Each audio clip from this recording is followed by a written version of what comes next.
Bonjour tout le monde, bienvenue au Bracket Show. Bonjour Eric, Bonjour Bruno. ça va bien? Oui, ça va bien toi? Oui, merci. Donc aujourd'hui, Eric, dans une série de trucs et astuces, tu voulais un peu nous parler de comment on utilise puis on peut définir nos méthodes helper, Ouais, communément, là. ouais. Dans du code, on a souvent besoin de se définir un petit peu notre langage pour nous aider à faire des petites choses. J'appelle ça des helper functions, mais souvent on met ça traditionnellement dans une classe, puis on fait des méthodes helper, puis on va voir un peu comment on le ferait un peu traditionnellement, puis on va voir Mhm. comment évoluer ça vers quelque chose de plus fluent, puis de plus OK. utile. Fait que ici, j'ai un test qui fait juste tester. L'idée de ça, c'est on voudrait faire, mettons, de la validation en input sur une fonction pour valider les paramètres, par exemple. OK. On prend ce scénario-là comme de base. Fait qu'ici, ce que j'aimerais être capable de faire, par exemple, c'est de valider que mon nom respecte certaines conditions. Par Mhm. exemple, dans ce cas-ci, je voudrais, mettons, qu'il ne soit pas nul. OK? Donc, on a souvent ce test-là Ouais. à faire. Donc, ce que je vais faire, je vais aller ici dans une classe à côté que j'ai déjà prévu le code un peu. Ici, ce qu'on va faire, c'est qu'on va mettre une méthode helper qui va être statique à la classe, qui va être l'inverse de ce qu'on a souvent dans le string, on a is null or empty, mais moi Il j'aimerais n'y a pas ça, de c'est is not is not null or null. empty. Fait que moi je vais la définir. Is, en fait, elle va retourner, on va retourner void pour l'instant. Is not null or empty. C'est vrai que quelque chose comme ça, juste déjà, on peut voir que c'est quelque chose qui parle un peu plus visuellement quand on lit du code que point d'exclamation is null or empty. Ouais, j'aime pas mettre les Ça points parle un peu plus. d'exclamation parce que souvent,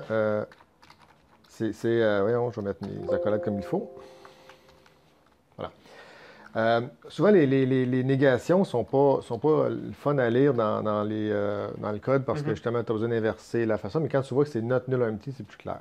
Donc, l'implémentation de ça, vu qu'on essaie de faire de la validation, j'aime bien utiliser le framework, les concepts de framework de test, faire de l'assertion. Un des frameworks que j'utilise beaucoup, c'est le framework Fluent Assertions. Mhm. Donc ici, je pourrais tout simplement, vu que ma méthode retourne void, je pourrais dire que value. Should, par exemple. Puis là, je pourrais dire not be null or empty. OK? Donc, ça, le framework d'assertion va nous donner déjà des choses à ce niveau-là, va donner des messages intelligents. Par exemple, si ici je disais que mon name, ici, au lieu d'avoir une valeur, il était Il est nul. nul. OK? Puis ici, je ferais ma validation, donc name. En fait, là, j'ai ma méthode d'extension, donc c'était mon string Probablement aussi extensions. qu'il faudrait que tu le mettes en string au lieu de var dans ce cas-ci, là. Tout à fait. Parce que là, j'ai enlevé le type. Donc, si on dit que c'est une string, euh, on va faire une validation. Fait que, typiquement, on appelle une valeur comme ça. Donc, ici, je fais une Mhm. validation sur mon name. Puis, si j'essaie de valider ça avec un test, OK?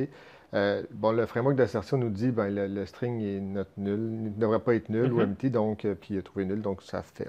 OK? Donc, ça, c'est la façon de faire traditionnellement avec une méthode helper. OK. Mais donc là, on va voir comment on peut pousser le concept un petit peu plus loin. Ouais.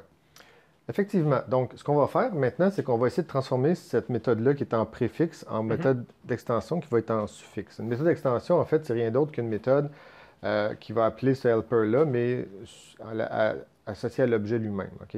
Donc, Encore là, pour la lisibilité, ça va améliorer. Là, on va lire name.isNotNullOrEmpty. Encore là, la phrase est un peu plus plus facile parlante. à lire, plus parlante. Ouais. Donc, transformer une méthode helper en méthode d'extension, c'est aussi simple que de rajouter le keyword this devant le type du paramètre du premier paramètre, en fait, de la méthode. Faisant ça, le framework va remplacer ça par une méthode d'extension automatiquement, puis il va la rendre disponible en suffixe à notre variable de type string, dans ce Est-ce qu'elle cas-ci. serait quand même encore utilisable de l'ancienne manière? Tout à fait. D'ailleurs, ici, si je regarde mon code, puis que je mets une valeur qui passe pour vous montrer que ça fonctionne avec un valide name, euh, donc si j'exécute ce test-là ici, le test va passer quand même. Sauf qu'on voit ici que parce que j'ai ReSharpen installé, il nous donne un petit squiggle en dessous. Si on lui demande de nous dire qu'est-ce qu'on peut faire avec ça, il s'aperçoit que cette méthode-là peut être aussi appelée sous forme d'une méthode OK. d'extension. Donc, il nous renverse l'appellation directement comme ça. Parfait. Puis, encore là, tout à fait, le test euh, va passer correctement. Donc, on voit que passer une méthode en méthode d'extension, c'est vraiment quelque chose C'est pas de grand-chose. super facile. Mhm. OK? Euh, Ce qu'on pourrait faire en plus, là, on a une seule méthode d'extension. Ce que je proposerais, c'est, bon, on va en ajouter une deuxième juste montrer qu'on peut faire un peu plus que ça avec les méthodes d'extension. Donc, ici, si j'ajoute une autre méthode, quand par exemple, que je veux valider la longueur, par exemple, s'il y a un Ouais. minimum de caractères, as minimum, as minimum, beaucoup de lettres là-dedans, length, mettons, là, je vais y donner, là, je vais la faire en méthode d'extension tout de suite, donc je vais faire this string. Donc, la variable sur laquelle ta méthode va s'appliquer, on le Exact. rappelle. Et puis, ben, vu que c'est une méthode d'extension, je peux quand même passer des valeurs, des paramètres en plus aussi. Donc, les paramètres additionnels vont être appelés à l'intérieur de l'appel de la méthode. Fait Ok. qu'ici, je vais avoir un length, par exemple. Dans le fond, au final, c'est ton premier paramètre, celui qui est avec 10, qui devient l'objet, donc il disparaît de la liste des paramètres qu'on appelle la Exact. méthode. Exact. Donc, ici, l'implémentation de tout ça, ça serait tout simplement encore là avec notre framework Fluent Assertion. Donc, le value.length should be, par exemple, less, non, en fait, should be greater or equal to, ben, dont le length qu'on y a spécifié dans le paramètre ici. OK? Donc, encore là, si je reviens dans mon test ici puis que j'ai un nom qui n'est pas valide, l'assertion va nous aider, elle va nous parler, elle va nous donner un message d'erreur. En fait, là, il faudrait qu'on rajoute la méthode, évidemment. Tout à fait, tu as bien raison.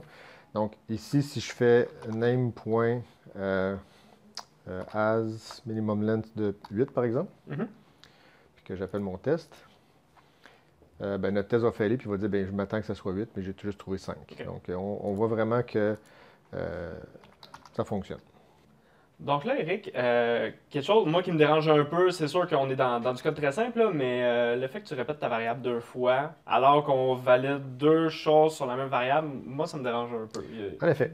Moi, ce que j'aime bien appliquer dans ce concept-là, c'est le pattern fluent. Donc, être capable d'appeler une chaîne d'opérations sur une même variable pour faire plusieurs opérations, dont dans ce cas-ci, des validations. Okay? Bon. La façon de faire ça, en fait, on va aller transformer notre string extension ici. Au début, vous avez vu, on tournait des voids partout. Pour faire un concept fluent, un peu comme LinkU le fait dans ses méthodes, l'idée, c'est que l'appel de la méthode retourne la valeur sur laquelle s'applique cette fonction-là, ou une autre, puis ça peut, là, on peut aller loin, on peut faire des transformations, puis tout ça, mais de façon générale, pour que ça soit réentrant, c'est que on va prendre le type d'entrée, puis on va le retourner en output. Donc ici, si on a une string, on va retourner une string en retour. OK? Fait qu'en faisant ça ici, tout simplement, on retourne notre value. On retourne notre value. En faisant le return du value, ça permet de looper sur cette fonction-là, de l'appeler en séquence plusieurs fois, ou d'en appeler d'autres dans la même optique. Donc, si on fait la même chose ici avec notre as value ici, as minimum length, donc ici, on fait le return de value aussi. Okay? Pour les gens qui, justement, on parle de Fluent, comment ça chaîne les choses, ces choses-là, quelque chose que les gens peuvent penser à regarder, c'est par exemple s'ils connaissent le Builder Pattern qui implémente un peu ce principe-là. Ou même si on regarde au niveau du framework, justement le String Builder, LinkU, sont des choses qui utilisent un peu ce principe-là. Exactement. Donc, ici, notre appel est encore possible d'être fait unitairement comme ça, mais un des avantages qu'on a maintenant d'avoir fait ça, c'est qu'on peut directement chaîner nos méthodes comme ça. Okay? Donc, sur une même ligne, on peut chaîner nos méthodes, puis on peut s'apercevoir que notre test devrait passer aussi, parce qu'on appelle nos deux méthodes en séquence sans problème. Donc, on peut chaîner des méthodes en mode Fluent comme ça. Donc, toutes les méthodes s'appliquent sur la même instance. Sur la même instance. OK. Donc là, on a vu, en rajoutant des méthodes d'extension comme ça, on peut en rajouter plusieurs, on peut en créer beaucoup.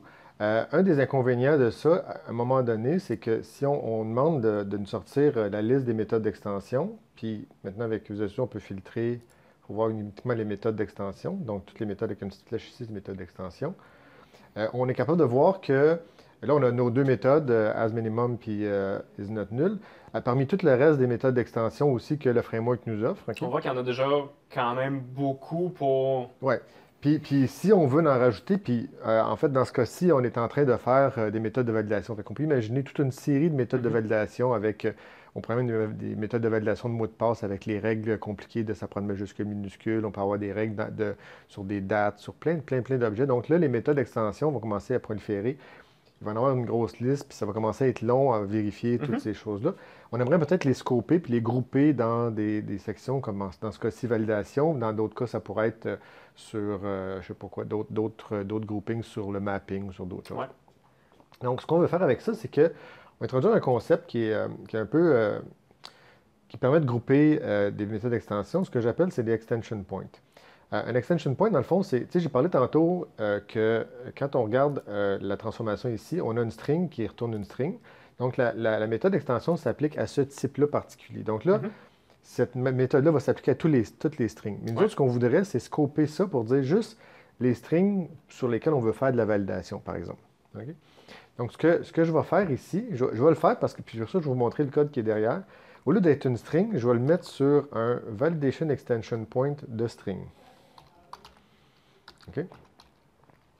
Puis, naturellement, on va retourner ce même type-là aussi parce qu'on va être capable de les chaîner ensemble. Un validation extension point de string. Puis, on va faire la même chose ici. Un validation extension point de string. Puis, son retour va être la même chose aussi. OK? Donc, là, il y a des choses qui ne compilent pas, mais on va voir pourquoi. Parce que notre value est une string. Notre value est une string directement. Exactement. On va aller voir qu'est-ce que c'est un validation extension point directement en naviguant vers ça. Validation extension point, c'est essentiellement un décorateur de string. Okay? Décorateur qu'on avait vu dans un de nos premiers épisodes. Donc, les gens qui ne seraient peut-être pas familiers pourraient aller voir cet épisode-là. Donc, c'est le concept du décorateur où on prend une valeur, dans ce cas-ci, une valeur qu'on veut étendre. Donc, c'est notre décorateur. Fait que lui, il fait juste rajouter la décoration là-dessus. Et puis, on a un extension point de base qui permet d'étendre n'importe quelle valeur. Puis lui, tout ce qu'il fait, c'est qu'il conserve la valeur étendue dans un field qu'on peut accéder après, donc accéder facilement. Donc, ça nous dit, en fait, ce qu'on a fait, c'est qu'on a wrappé ça. Mais là, pour aller chercher la vraie valeur derrière ce qu'on a besoin d'aller chercher, il faut aller chercher le extended value, parce que là, c'est plus vraiment le value. Donc, si tu veux chercher l'extended value ici et extended value ici, on va tomber dans le même pattern, puis là, ça va fonctionner. Si on vient dans notre unit test ici, là, la seule différence ici, c'est que la méthode d'extension isNotNullOmpty n'est plus définie directement sur la valeur string parce qu'on a voulu la scoper dans un concept de validation. Okay? Donc ici, ce que j'ai, c'est que j'ai le concept de validation que je peux ajouter. Le concept de validation, encore là, a été défini dans une autre méthode, dans une autre classe ici, qui est les extension points ici. Donc, je peux définir une autre classe statique dans laquelle je vais définir mes extension points. Ici, j'ai défini validation, mais on pourrait imaginer que j'en aurais d'autres. Donc ici, ce que je fais, c'est que c'est une méthode d'extension qui accepte une valeur et qui retourne un extension point de cette valeur-là. Okay. Donc, c'est elle qui fait la décoration, en fait, qui appelle le décorateur puis qui nous retourne une valeur décorée. Donc, de cette façon-là, quand on vient dans notre test ici, on arrive sur validation. Si on demande ici quelles sont les méthodes d'extension possibles, puis là, on peut vraiment filtrer sur les méthodes d'extension. Bon, naturellement, on a les méthodes d'extension du framework, mais si on avait beaucoup de méthodes d'extension, on aurait juste les nôtres ici. Et on les verrait vraiment dans notre scope à nous. Exactement. Puis, ben, tout ça fonctionne encore très bien au niveau des tests. Ça fonctionne comme avant. Donc, l'idée des extension points comme ça permet de vraiment encapsuler un groupe de méthodes d'extension qui auraient un comportement ensemble à avoir. Puis, en même temps, ça permet d'avoir une lisibilité parce qu'on n'appelle pas ces méthodes-là pour rien. Ici, on est en train aussi de nommer l'intention. Ce qu'on veut faire avec ça, c'est de la validation. Si on voulait faire autre chose, on aurait pu avoir un scope différent puis avoir des méthodes d'extension. Donc, selon les besoins du domaine, on pourrait penser justement à d'autres keywords que validation qui permettraient vraiment de cibler qu'est-ce qu'on est en train de faire. Puis ça pourrait justement s'appliquer à différents domaines, bien scoper les choses. Là. Exactement. Donc là, en conclusion, Eric, là, on a vu comment on est parti d'une helper function, on a transformé ça en méthode d'extension, qu'on a même regroupé, donc on peut vraiment cataloguer ça selon notre besoin. Y a-t-il une raison pour qu'on garderait encore des méthodes statiques comme on avait avant, ou si faut tout déplacer vers les méthodes d'extension comme ça? Moi, j'aime beaucoup le modèle de méthode d'extension parce que le problème des méthodes statiques, il faut que tu nommes la classe dans laquelle elle se trouve, parce qu'il faut que tu la connaisses. Et puis après ça, il faut que tu passes en paramètres. Puis, j'aime pas la notation préfixe des méthodes de helper standard. J'aime bien les méthodes d'extension. Puis, l'idée de pouvoir faire des groupes et de les mettre en suffixe, ça permet d'améliorer la découvrabilité de ça. Donc, on est capable facilement, avec l'intelligence, d'avoir accès à à ces méthodes-là, puis de les découvrir à mesure qu'on écrit notre code. Parce que souvent, on est plus en train d'écrire le code, on fait point, on veut voir ce qui se passe. Point ne va pas te donner la liste des classes helper qui te permettent de manipuler cette information-là. Donc, moi, je privilégie beaucoup plus la méthode extension puis la découvrabilité par rapport à des méthodes helper, effectivement. OK. Puis dans le cas où tu aurais par exemple un package NuGet que tu as installé d'un autre party, une autre librairie, que eux ils ont fonctionné via des classes statiques. Aurais-tu tendance à justement te créer toi-même des classes d'extension qui wrap un peu ces concepts-là pour vraiment y aller dans le concept un peu plus fluent au Oui, final? ben, je dirais oui, puis je le fais d'ailleurs pour. Là, j'ai montré le string is not null or empty, mais le string is null or empty est une méthode d'extension, ou pas une méthode d'extension, mais une méthode helper du framework de la classe string. Puis j'aime pas l'appeler comme ça, fait qu'à chaque fois, dans la plupart des projets, je me définis la méthode d'extension OK. qui appelle le string.isNullOrEmpty de la valeur. Donc, ça rend la chose beaucoup plus découvrable. Et puis, pour peut-être aller un peu plus loin au niveau des NuGet Package, puis on pourrait peut-être en faire un épisode à un moment donné. Les NuGet maintenant permettent d'ajouter à des NuGet Package qu'on appelle des analyzers qui vont s'introduire à l'IDE de Visual Studio pour te suggérer d'utiliser quelque chose au lieu d'une autre. Donc, si on définissait par exemple dans un package NuGet l'extension de string, la valeur .isNullOrEmpty au lieu d'utiliser la méthode helper de string, on pourrait carrément donner le hint au développeur de dire, ben, tu pourrais utiliser la version d'extension de cette méthode-là, par exemple. OK. Donc là, ça serait l'IDE de Visual Studio qui nous proposerait de faire le remplacement. Exactement. Donc ça c'est peut-être un épisode qu'on devrait faire. Je pense Ouais. que les analyzers, c'est un peu méconnu. On pourrait faire un épisode là-dessus, effectivement. Excellent. Donc, ben, ça conclut pour aujourd'hui. Merci Oui. beaucoup, Eric. Évidemment, n'oubliez pas de vous abonner à la chaîne YouTube. Si vous voulez avoir les notifications sur les prochains épisodes, c'est la meilleure manière pour le faire. Merci. Bonne journée. Merci.